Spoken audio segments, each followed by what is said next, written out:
curious, I know you spent some of your playing career with Coach Fritz, and then obviously your early coaching career before going to Southern Miss. What brought you back to work with him for this opportunity? I actually never got the opportunity to play for Coach Fritz. Oh, okay. Yeah, my last year playing at Tulane was the last year under the old regime. Okay. And then Coach Fritz literally got hired, so he had no knowledge of who I was. And if it wasn't for a recommendation from somebody on staff who had initially held over, and then him allowing me to be around the program at first, to show my want and desire to be a coach on an official visit one time, I wouldn't be in this position. So I'm fortunate that he gave me the opportunity to GA for him, and then now the opportunity to come back. And he's always been somebody who has been straight up with me, and always somebody who I can tell cares about not just the program, but also cares about the people of the program.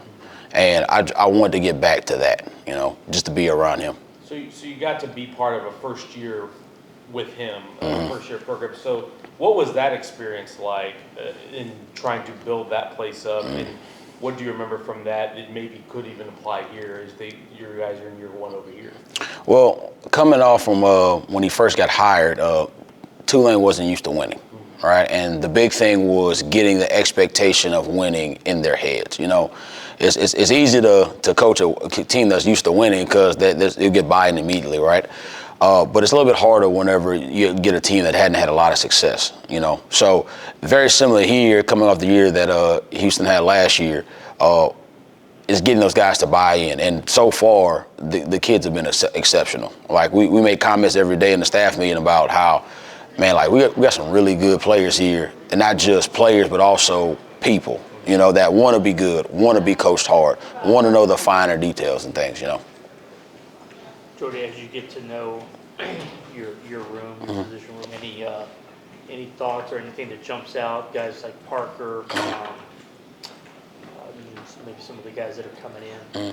Well, the one thing I like to do, I always do my research before I come into a new place, but I also want to give these guys an opportunity to show me what they can do before I make an initial judgment of them, right? Because I don't know necessarily, maybe it's something they were taught last year or something they've always done in high school, like in Parker's situation, that allowing him to soak in what I'm teaching first before I make my initial adjustments. But watching these guys run around with Coach Hester, I've been excited. I've been getting more and more excited, seeing Parker, how he works out, his work ethic, even a guy like Tony Mathis, Rayshawn, who's coming off ACL, seeing him starting to come back, Stacy Sneed, seeing how fast he is, So I've been very pleased with all these guys so far. It's now that we're starting to get more into football. I'm excited to see how well they're going to pick everything up that we're going to ask them to do offensively. Jordy, you played quarterback in college, but have kind of shifted to running back. Why have you gravitated that way? Well, a lot of times when you start off as a young offensive coach, so obviously looking at me, I'm not an O-line coach. So really you get moved into a lot of other positions because the offensive coordinator is normally the quarterback's coach. And for me playing quarterback, it allowed me to learn not just my position, but the entirety. Because a quarterback, you have to know everything. You have to know the run schemes, the protections. You have to know every single route and all the intricacies of defenses. So my first role as a running back coach when I first got to Southern Miss, that background allowed me to be able to hit the ground running with running backs, Now with running backs, they look at the game from what they do and everybody else second, right? But the more I can get them to understand the full picture and they can see the full field, it allows them to make their reads. It allows them to get to their protection responsibilities a lot faster. And it also allows them just to play faster just in general. You have a history with Houston from your playing days. In 2015, you got in a game in the fourth quarter. Do you remember the 3rd and 10 play where you got sacked by Trevante Stewart? Oh, yeah. For some reason, U of H still has this photo. I appreciate that. Thank you. The crazy thing is, I actually remember that game very vividly because that was the year that Houston was doing really, really well. I remember Greg Ward's the starting quarterback. I remember after the game because he tore us up. I remember after the game I said, dude, I don't have a vote in the Heisman, but dude, you got my vote, But yes, I do remember that because actually one of my longest passes in my career happened a few plays before that, right? When I hit a go route on a fade out, and it was in cover 2, and I got the corner to come down and get excited. But yes, I do remember that. He came off the edge. My running back was actually supposed to get his butt, and he didn't. And I saw him at the last minute. I tried to make a move, and I just didn't end well. Let's put it that way. Jordy, how would you describe your coaching style? I guess, like, what is it when you're with your guys? What is it that you focus on the most? Well, the first thing is that I was always a player that I used to always want to know the why of things, right? Not just, hey, go do this. Well, coach, why are we doing that? So the biggest thing for me is that I always want to make sure my kids know why they're doing something. So the way I always go is the first thing I do is I illustrate it, I draw it for them, I explain it, I'll demonstrate it, we'll drill it, and then we'll come back and critique it. Right, and in that whole process, I'm showing them examples of where this drill shows up in the game.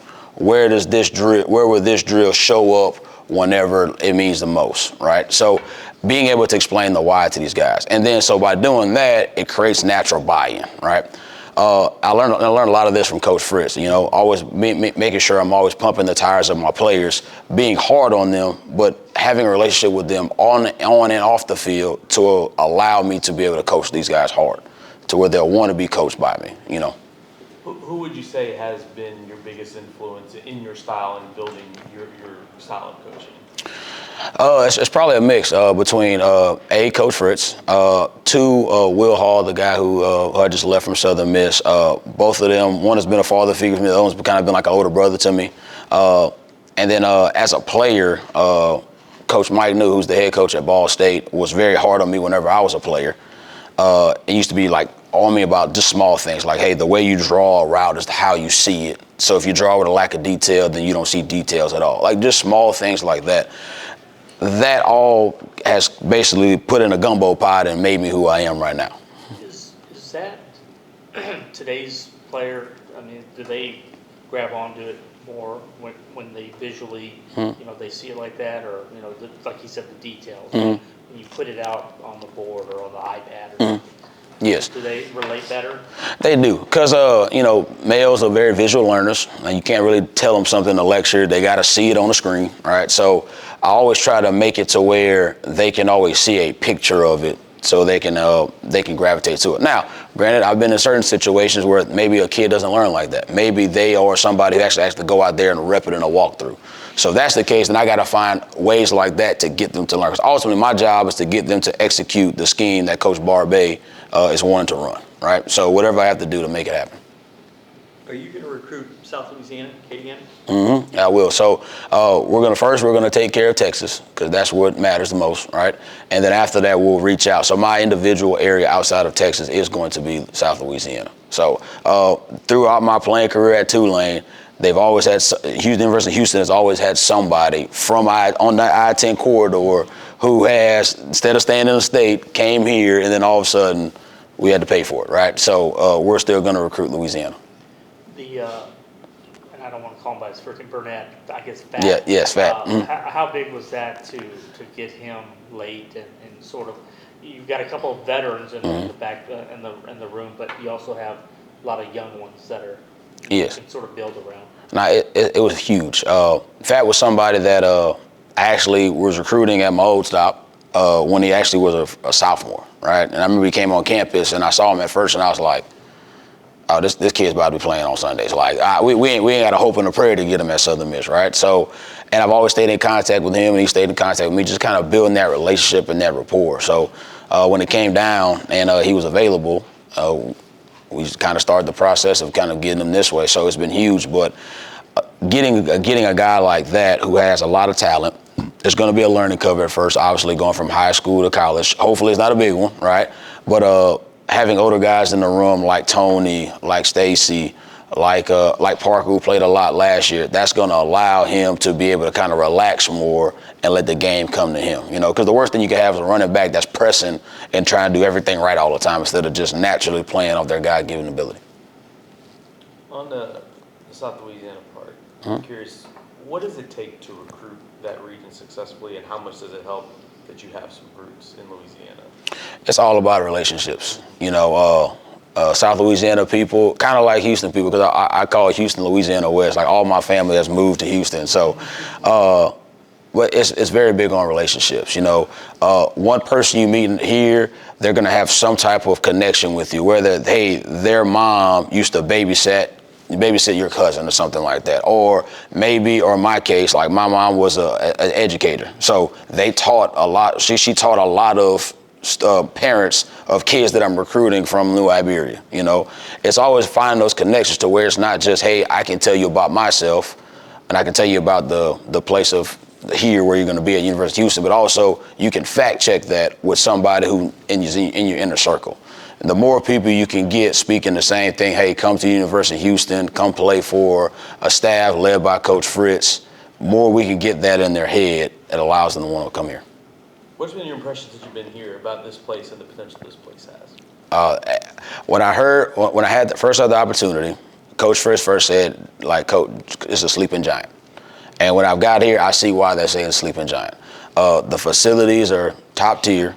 The football facility they're about to build for us is going to be one of the best in the country.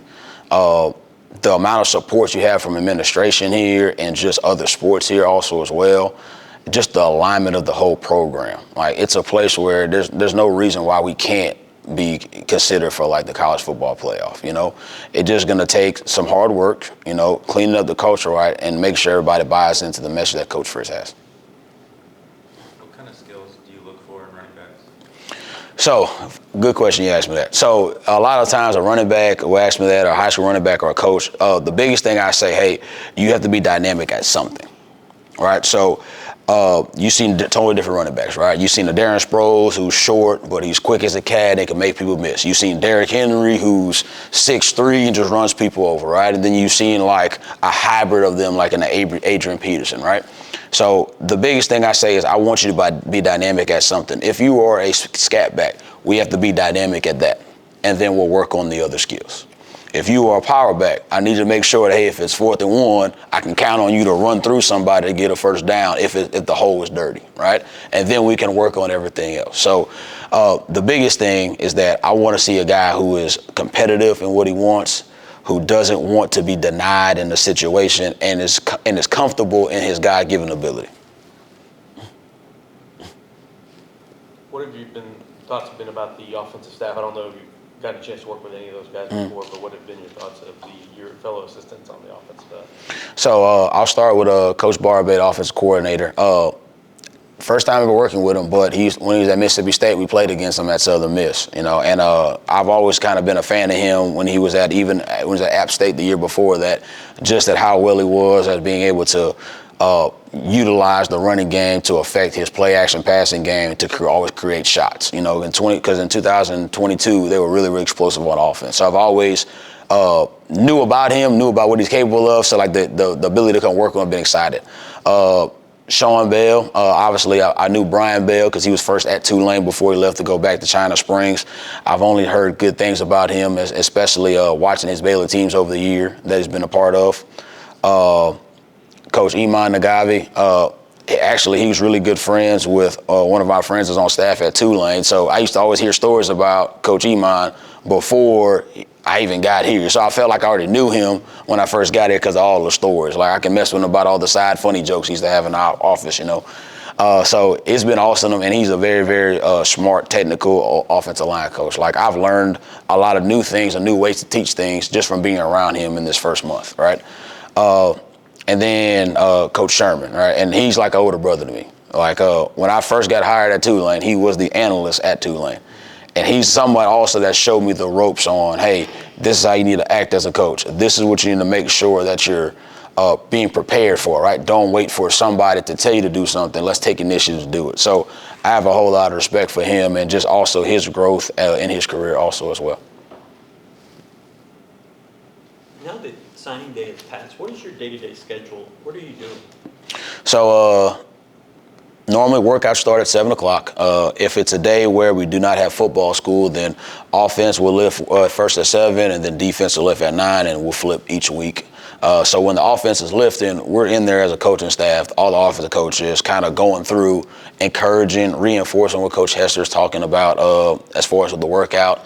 And then also just kind of getting to know our guys, seeing like what makes them tick, what makes this person go a little bit harder than this rep, what turns him off, right? Just so we have an idea of when we get into spring ball.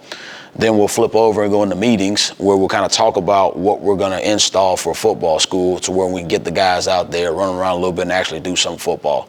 That kind of runs until about 11 o'clock. Then from about 11 to about 1, I got a little bit of a downtime. Obviously, I'm meeting with you guys today at noon.